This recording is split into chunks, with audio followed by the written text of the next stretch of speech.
Madame, Monsieur, bonjour et bienvenue en direct sur le plateau de La Voix est libre en Bourgogne. C'est aujourd'hui le dernier numéro de la saison avant les grandes vacances d'été. L'occasion donc de revenir sur les événements et les décisions politiques de ces 10 derniers mois et tout particulièrement sur les 100 jours ou presque de Manuel Valls à Matignon. Pour en discuter sont réunis sur ce plateau Thomas Thévenoud, bonjour. Bonjour. Député socialiste de Saône-et-Loire, vous êtes le nouveau porte-parole du groupe socialiste à l'Assemblée nationale. Jean-Paul Anciot, bonjour. Bonjour. Conseiller régional et président de l'UMP de Saône-et-Loire. Wilfried Séjot, bonjour. Bonjour. Conseiller régional Europe Écologie Les Verts.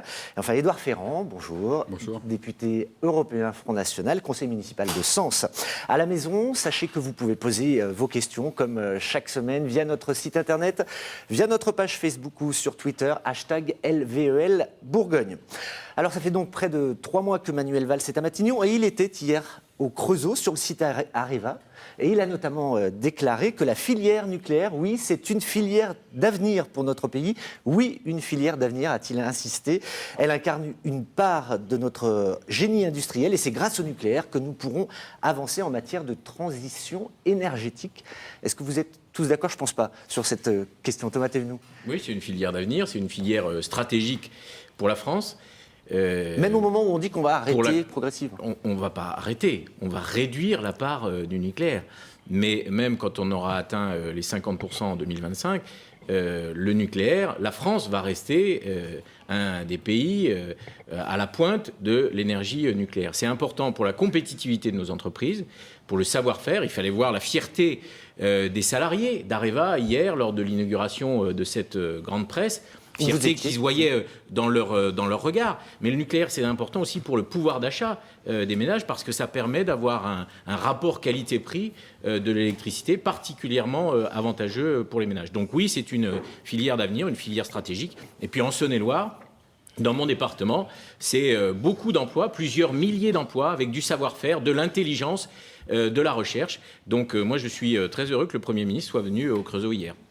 Jean-Paul Anciot, vous qui êtes un élu du département également, ça vous convient ce qu'a dit le Premier ministre hier? Écoutez, je note que le Premier ministre est venu inaugurer une presse qui fait suite à un long processus de retour d'Areva sur le site du Creusot, ce qui n'a pas été simple, avec des investissements importants dans lesquels l'État, le précédent gouvernement, avait apporté des financements extrêmement importants. Je note aussi que beaucoup d'élus, et là je veux bien donner acte qu'un certain nombre d'élus socialistes étaient, il y a 2 ou 3 ans, favorables au nucléaire et se sont engagés à nos côtés. Et aujourd'hui, bon, effectivement, c'est un point extrêmement important. Le nucléaire, c'est un des fleurons de la technologie française. Ça permet aussi d'avoir l'électricité dans chaque appartement, dans studio, dont tout un chacun profite à un prix tout à fait faible par rapport à la moyenne européenne, notamment la moitié du prix que paient les Allemands. Donc c'est important et il faut continuer, il faut poursuivre, mais pas pour autant non plus ne pas également s'engager sur la voie des énergies de substitution. Et je note qu'Areva, ces dernières années, vous savez mon attachement à cette entreprise, Areva, ces dernières années, a prévu des financements extrêmement importants en recherche et développement sur les énergies de substitution. Justement, donc cette visite, elle avait lieu au surlendemain de la présentation du projet de loi sur la transition énergétique qui se fixe pour objectif donc une économie plus sobre et moins dépendante des fossiles et du nucléaire, si j'ai bien noté. Alors, c'est un virage sans précédent, a dit d'abord Emmanuel Cos, et puis après, donc Emmanuel Cos, la secrétaire nationale d'Europe Écologie Les Verts, je précise, et ensuite, il y avait une sorte d'inquiétude pour que les conservatismes reprennent le dessus. Quand vous avez entendu le Premier ministre hier, vous vous êtes dit, oulala, c'est pas gagné? Non, mais on se doutait que Manuel Valls, allant au Creusot, on allait avoir un discours quand même très, très pro-nucléaire. Après, effectivement, on peut dire que le nucléaire est une filière d'avenir, dans la mesure où il va falloir gérer des déchets nucléaires pour des dizaines de milliers d'années. Donc, effectivement, on n'est pas prêt d'en avoir terminé avec le nucléaire. Et le démantèlement des centrales. Et le démantèlement des centrales. Ce qui fait que quand on parle du prix de l'électricité nucléaire, on ment depuis des années aux Français parce qu'il y a des coûts cachés, notamment la gestion de ces déchets, le démantèlement des centrales qu'on ne sait pas encore chiffrer, on sait que ça coûtera extrêmement cher. Et ce coût-là caché, il n'apparaît pas aujourd'hui sur la facture d'électricité. ce qui est important, on a souvent tendance à caricaturer les écologistes en disant vous voulez sortir du nucléaire du jour au lendemain, vous êtes irresponsable, etc. On n'a jamais tenu ce type de discours. Nous, ce qui nous importe, c'est qu'on a une véritable politique en France de réduction des consommations d'énergie, développement des énergies renouvelables. Et nous, on prend le pari que si on met le paquet sur ces deux domaines-là, on pourra préparer la sortie nucléaire quand le parc actuel de centrales nucléaires sera arrivé à sa fin de vie. Alors on attend beaucoup de cette loi de transition énergétique parce que justement, elle doit nous donner les moyens de réduire nos consommations d'énergie et du coup aussi de gagner en pouvoir d'achat parce que encore mieux que de payer une électricité pas chère, c'est de ne pas payer d'électricité ou d'en payer nettement moins. Il y a un chantier énorme dans le domaine de la rénovation des logements qui sera créateur d'emplois. Donc nous, on attend effectivement de cette loi qu'elle donne les moyens de progresser dans ces secteurs-là pour créer énormément d'emplois. Édouard Ferrand, comment vous avez ressenti, vous, les propos du Premier ministre hier? Nucléaire, filière d'avenir? Areva, c'est une fierté française. Je crois que c'est une belle réussite. C'est la tradition française, la tradition de la famille Schneider qui aujourd'hui rayonne en Bourgogne. Areva, c'est quelque chose qui ne doit rien à l'Europe. Et je crois que c'est une fierté française qu'il faut absolument souligner. Ça va créer des débouchés, des emplois, des marchés. Et je crois que tout ça va profiter essentiellement à la Bourgogne, mais aussi au rayonnement industriel de la France. Mais ça doit aussi faire attention parce que sur ce problème d'Areva, il ne faut pas oublier que les socialistes sont otages des Verts, c'est-à-dire que leur politique énergétique est liée à la position des Verts, à leur majorité présidentielle. Notamment, on l'a vu avec l'affaire de la fermeture de la centrale de Fessenheim. Et ça ne doit pas aussi faire oublier qu'il y a des divisions très fortes dans le gouvernement. Je crois que si Arnaud Montebourg n'est pas venu hier, c'est parce que sa venue n'était pas forcément souhaitée avec Emmanuel Valls. Et donc aujourd'hui, le gouvernement est complètement tiraillé sur à la fois sa majorité présidentielle et sur le développement de l'énergie ici en région Bourgogne. Alors, puisque vous parlez d'Arnaud Montebourg, la raison officielle, en tout cas pour laquelle il n'était pas là, c'est qu'il s'occupait du dossier Alstom. Enfin, le feuilleton se termine avec finalement une alliance qui devrait être validée par le conseil d'administration entre l'État et General Electric. L'État devient donc le premier actionnaire du groupe. Il y a différentes interprétations sur cette affaire. Pour vous, c'est une victoire d'Arnaud Montebourg et de l'État qui reprend la main? C'est une victoire d'Arnaud Montebourg, mais pas d'Arnaud Montebourg seul, du gouvernement, de l'État et de la France, et de la souveraineté nationale. Le Front National parle de trahison. Non, mais le Front National emploie toujours les mêmes termes, les mêmes caricatures, mais il faut regarder la réalité économique des choses. Le Front National fait des discours, mais moi je regarde la réalité économique. La réalité, c'est quoi? C'est que au début de cette affaire, voilà. Alstom devait être acheté en 48 heures par General Electric pour des raisons, disons-le, boursières. On a mis le holà, le gouvernement a repris la main, a fait paraître un décret le 14 mai très important sur la préservation des intérêts stratégiques de l'État. Décret qui existe d'ailleurs dans tous les grands pays occidentaux, les pays du monde. Aux États-Unis, il y a un décret qui protège l'industrie, de la même nature que celui qui a été signé par Manuel Valls et Arnaud Montebourg le 14 mai. Ça a permis d'enrichir les offres, l'offre de General Electric, l'offre de Siemens Mitsubishi, et aujourd'hui, on a une alliance d'égaux. C'est plus un dépeçage, c'est plus un rachat, c'est une alliance d'égaux avec une co-entreprise et avec un État qui revient au capital. C'est le retour de l'État. C'est ça l'histoire du dossier Alstom. On rentre au capital, on préserve les intérêts stratégiques, notamment le nucléaire. C'est faux. Vous le vendez aux États-Unis. Vous vendez des fleurons de la technologie française. Mais vous pourrez répondre. Non, je ne peux pas laisser passer ça. C'est un faux 1000 emplois créés, avec des centres de décision qui vont rester en France. Oui, c'est le retour de l'État, un État stratège, un État actionnaire, un État qui met au cœur de sa politique économique le redressement industriel. Comme ArcelorMittal. Voilà, bravo. Mais là, l'État rentre dans le capital. Vous qui prenez souvent le fait que l'État prenne les choses en main, ça ne vous satisfait pas non plus? Moi, je pense qu'il y a une défense des intérêts stratégiques français, notamment sur l'énergie, sur Alstom. Alstom est quand même un des fleurons qu'il fallait protéger. Mais là, le gouvernement dit que c'est grâce au... Bouygues veut sortir du capital parce que Bouygues est dans une position économique très difficile. L'État n'a pas le choix que d'y rentrer. Mais à quel prix? À quel prix? C'est aujourd'hui, c'est le contrôle complet d'une entreprise française par les États-Unis. Et donc, c'est la fin du souveraineté transatlantique, c'est-à-dire qu'aujourd'hui, les Américains vont détenir tous les efforts financiers que la France a mis en place depuis un certain nombre d'années, vont partir sous le contrôle des États-Unis.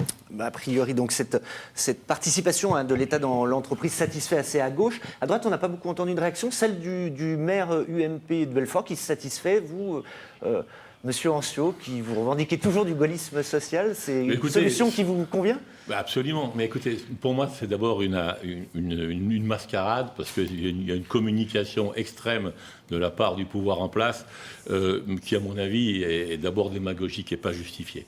Premier point, c'est que l'État entre dans le capital, c'est une bonne chose, mais ce n'est pas la première fois que l'État entre dans le capital des entreprises. Et Alstom, notamment Alstom Transport, quand Nicolas Sarkozy avait sauvé cette entreprise il y a une décennie, ça procédait de la même réflexion et de la même démarche. Premier point. Deuxième point. Monsieur Montebourg, avec au départ cette position anti-américaine et chercher une solution européenne pour l'imposer à un conseil d'administration, s'est fourvoyé dans une démarche qui n'avait pas lieu d'être et qui d'ailleurs ramène à la situation que l'on connaît aujourd'hui, c'est-à-dire probablement le conseil d'administration, la GE, qui va donc donner suite à son offre. Ça veut dire que tout ça n'a été que de la mousse et de la communication. La réalité, c'est que, de toute façon, Siemens, pour des raisons qui sont des raisons culturelles, qui sont des raisons de complémentarité technologique et autres, ne pouvait pas, en l'état, s'allier avec Siemens, et encore moins en amenant un Japonais en plus sur le dossier. Donc, moi, je suis heureux que les choses se soient déroulées comme cela, mais c'était, en quelque part, écrit par avance. Thomas Thévenoud, un dernier mot là-dessus. Jean-Paul Ancio dit c'est de la mousse. Mais comment on peut dire que c'est de la mousse alors qu'il y a des engagements de création d'emplois, de 1000 emplois ? Au début de l'affaire, il y avait zéro emploi. Zéro emploi. Les centres de décision qui restent en France, l'entrée au capital d'Alstom de 20% de l'État, c'est pas de la mousse, je suis désolé.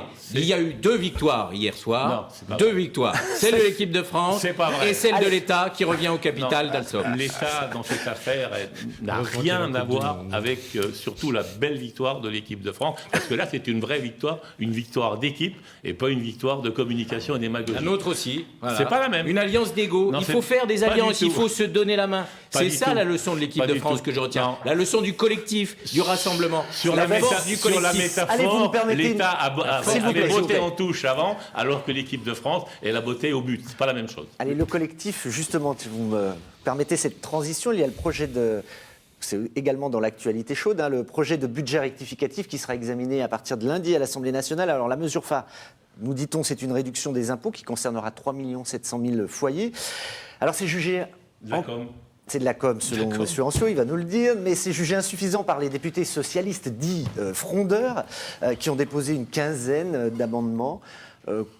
Comment vous regardez ça ? D'abord, Thomas Thévenoud, vous qui êtes porte-parole du groupe socialiste, ça va être compliqué cette tâche de porte-parole du groupe socialiste. Mais Thomas Thévenoud n'est pas chez les frondeurs. Il est très divisé.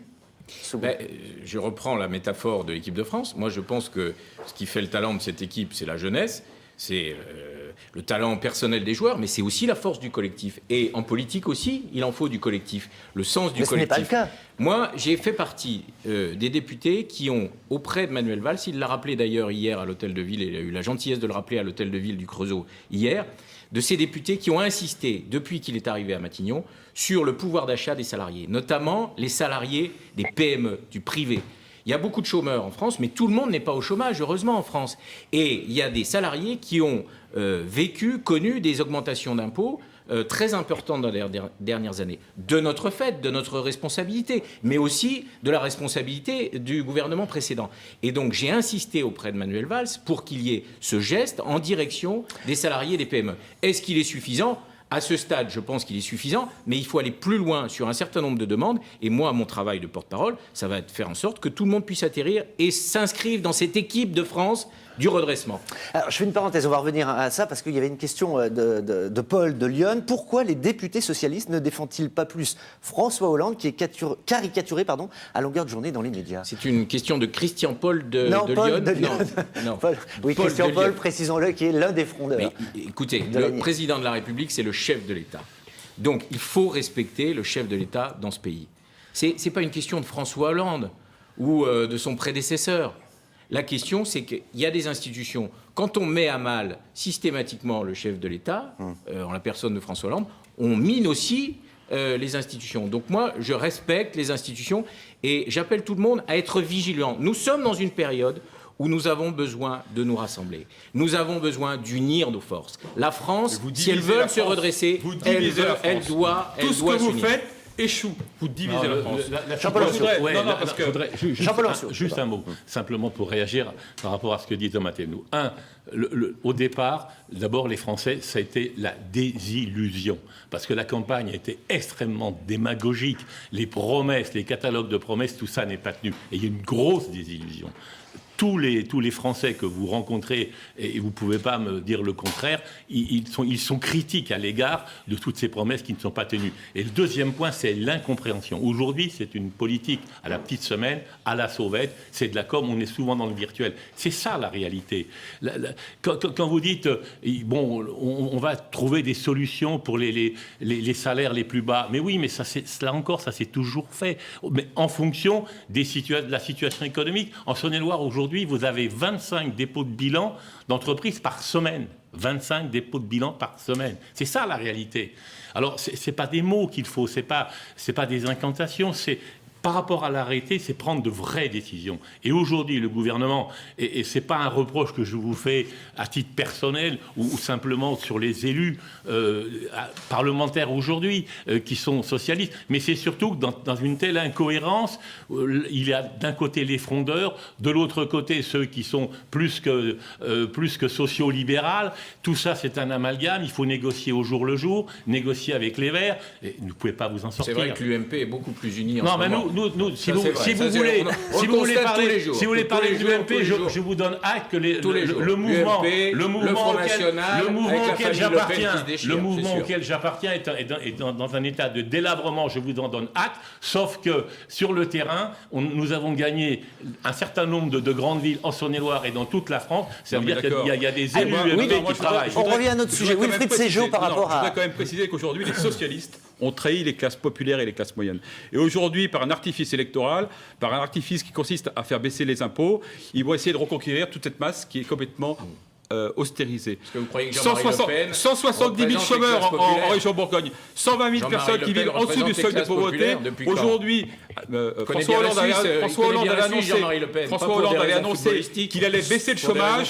Aujourd'hui, on va droit dans le mur. Je crois que le vrai problème aujourd'hui, c'est de reconquérir toute cette clientèle bourguignonne qui aujourd'hui est complètement laissée pour compte. Et je crois que la seule solution, c'est la dissolution. Je crois qu'aujourd'hui, vous n'avez plus de légitimité. Vous êtes là sur les plateaux de télévision à nous sortir toujours le même discours. Le disque est rayé. Aujourd'hui, vous n'avez plus de légitimité. Les Français vous ont rejeté. Vous croyez ça, monsieur Ferrand? Oui, parce que vous avez été élus les uns et les autres sur ce plateau. Donc aux élections européennes et aux élections municipales, vous avez pris une vraie branlée. Parce qu'aujourd'hui, vous êtes rejetés. Vous êtes rejetés par tout le monde. Les Français n'en peuvent plus. Les Français n'en peuvent plus de François Hollande et cette politique. C'est le Larousse. Oui, exactement. Il n'y a pas d'autre terme. Wilfried Ségeot, plus calme sur ce plateau. Je suis toujours curieux d'entendre. Je serais curieux d'entendre les propositions concrètes du Front National sur ces questions-là. Qui elles arrivent. Très prompt à critiquer. On voit souvent l'incurie de ces élus dans les assemblées où souvent ils ne servent à rien. Mais moi, je voudrais revenir sur le sujet. Je trouve qu'effectivement, parce que vous croyez que Mme Duflot, elle a fait mieux. À la fois laissez-moi parler, monsieur. Laissez-moi parler. Laissez-moi parler.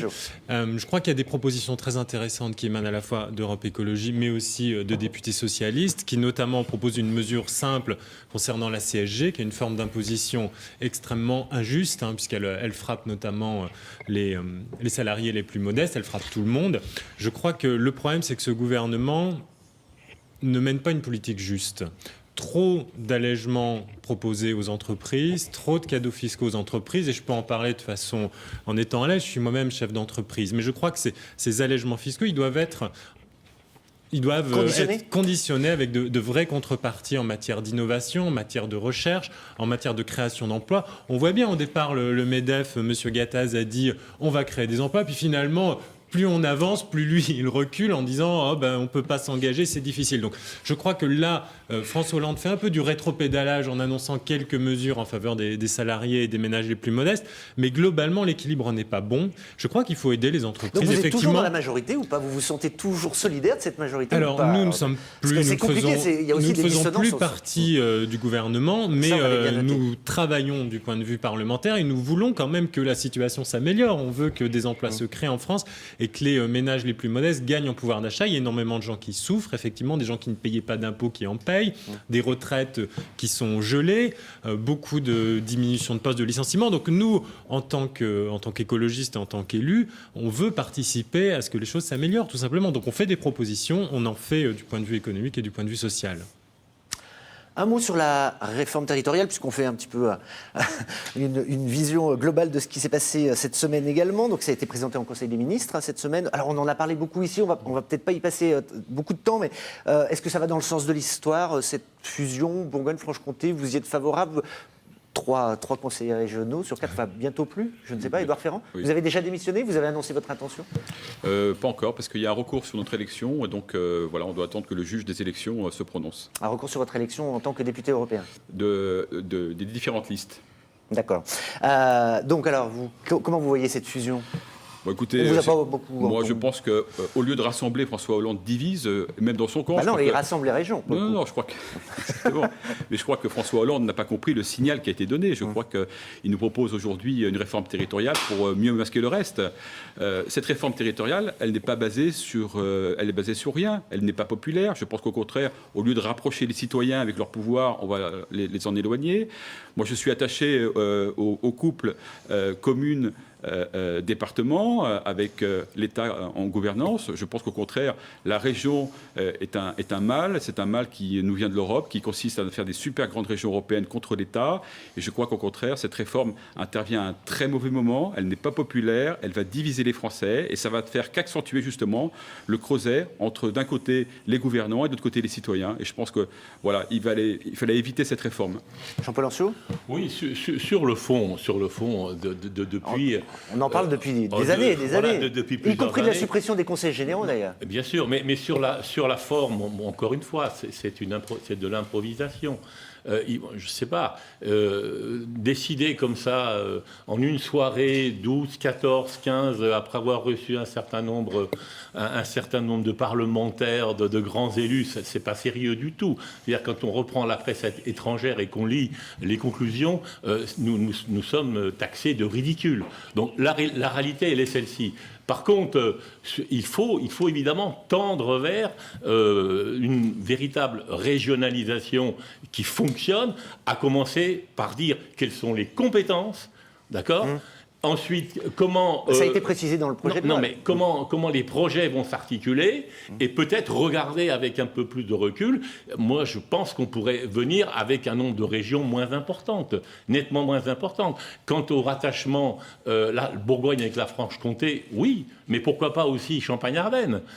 Ça peut être quelque chose sur lequel nous aurions eu matière à réflexion. Est-ce que justement ça peut encore évoluer avec vous, les parlementaires? Mais sans doute. Mais moi, je vais vous raconter une anecdote. L'autre jour, j'étais à l'inauguration d'une maison du tourisme à Fleurville. Fleurville, c'est le long de la Saône, en Saône-et-Loire. Il y a eu 9 discours. Ouais. Il y avait un maire italien, il n'en revenait pas. Il n'en revenait pas. On se marche sur les pieds. La question, c'est est-ce qu'on peut être plus efficace en matière d'action publique au niveau local, en matière de modernisation des services publics? La Bourgogne-Franche-Comté, ça va être quoi? Ça va être la région qui va être au carrefour de l'Île-de-France et de Rhône-Alpes, les 2 régions économiquement les plus fortes, avec une ouverture sur la Suisse et sur le bassin rhénan. On a une carte à jouer, un coup à jouer. Et dans l'ADN de cette région, il y a l'industrie. Belfort, le Creusot, il y a aussi l'intelligence. Moi, j'ai été très frappé en visitant. J'ai été, pardon, Monsieur Ferrand, excusez-moi d'être précis. Excusez-moi de sortir des grands discours. Moi, j'ai été très frappé de visiter le campus de Dijon, où il y a un labo qui est sur la recherche contre le cancer, sur, vous savez, ces cellules qui vont dévorer les cellules du cancer. On est à la pointe du combat grâce à l'alliance entre le campus de Dijon et de Besançon, qui est d'ores et déjà faite. Et les présidents d'université, ils nous disent, allez-y, nous on l'a déjà fait. Donc je pense que les élus, doivent sortir de leur conservatisme. Nous ne sommes pas propriétaires de nos collectivités, nous ne sommes pas propriétaires de nos mandats. L'essentiel, c'est l'avenir, c'est donner de la force à l'action publique et au service public. Donc les présidents de conseils généraux, notamment socialistes comme celui de la Nièvre, par exemple, qui se battent contre cette suppression des départements, pour vous, ce sont des conservateurs, si je vous entends bien. Il faut faire évoluer les choses, et le département en particulier. La vérité, c'est qu'aujourd'hui, quand on ose regarder la réalité en face, tous les départements sont dans des situations financières difficiles. Alors est-ce qu'il faut continuer comme ça ou est-ce qu'il faut changer les choses? Oui, je suis partisan pour qu'on fasse évoluer les choses. L'intercommunalité doit se développer, la région aussi. Oui, Fred Ségeau. Je pense que pour une fois que François Hollande fait preuve d'un véritable courage politique, il faut quand même lui reconnaître. La réforme territoriale est difficile.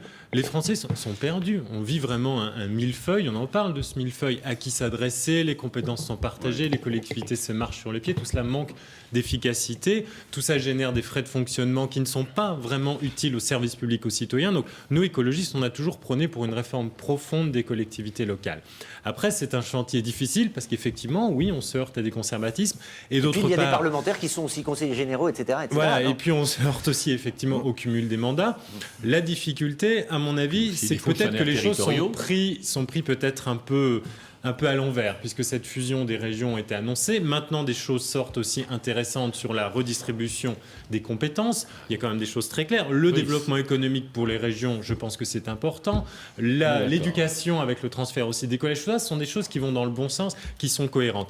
Après, annoncer comme cela la fusion des régions et un découpage très précis, et en même temps à la fois précis, mais qui donne l'impression d'avoir été très rapide, d'avoir été fait très rapidement, voilà, un peu un soir. Ça, c'est dommage parce que je crois qu'on peut se donner le temps de la concertation avec les acteurs locaux, syndicaux, associatifs, forces économiques. Parce que, par exemple, moi, je suis élu de la Nièvre. C'est vrai qu'on aurait pu réfléchir à ce que la Nièvre soit rattachée, par exemple, au centre ou à l'Auvergne, plutôt qu'à la Franche-Comté. On aurait pu avoir une alliance. Non, je suis très heureux de venir à Dijon, mais je pense que pour les Nivernais, et puis il y a d'autres cas de figure comme ça où on aurait pu réfléchir un petit peu plus avec les acteurs de terrain sur le découpage. Donc là, je crois qu'on est allé un peu vite, mais la réforme est justifiée et je crois qu'il faut la faire. Mais est-ce que c'était aussi pour éviter, est-ce que ce n'était pas justement pour éviter ce démantèlement de la Bourgogne entre, par exemple, la Saône-et-Loire vers Rhône-Alpes, Lyon vers Paris, la Nièvre vers le centre?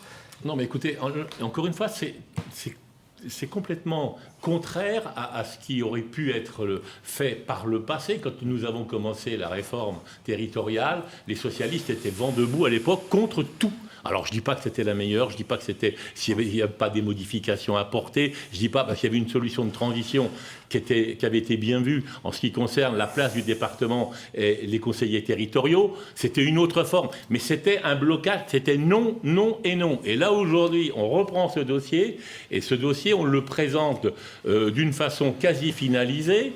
Et derrière, c'est un tollé de l'ensemble. Le peuple n'est pas associé, il n'y aura pas de référendum. Les socialistes veulent passer en force et je crois que c'est une grave erreur. Eh bien, on va continuer ce débat dans quelques minutes. J'aimerais bien qu'on revienne un petit peu sur le bilan de M. Valls depuis qu'il est à Matignon. Mais là, il est presque midi. Dans 20 secondes, nous allons nous interrompre quelques minutes pour prendre connaissance de l'actualité à la mi-journée. On va revenir d'ailleurs dans le flash sur la visite de Manuel Valls hier en fin de journée au Creusot. Le flash présenté par Stéphane Robert. C'est tout de suite. On se retrouve dans 5-6 minutes. À tout de suite.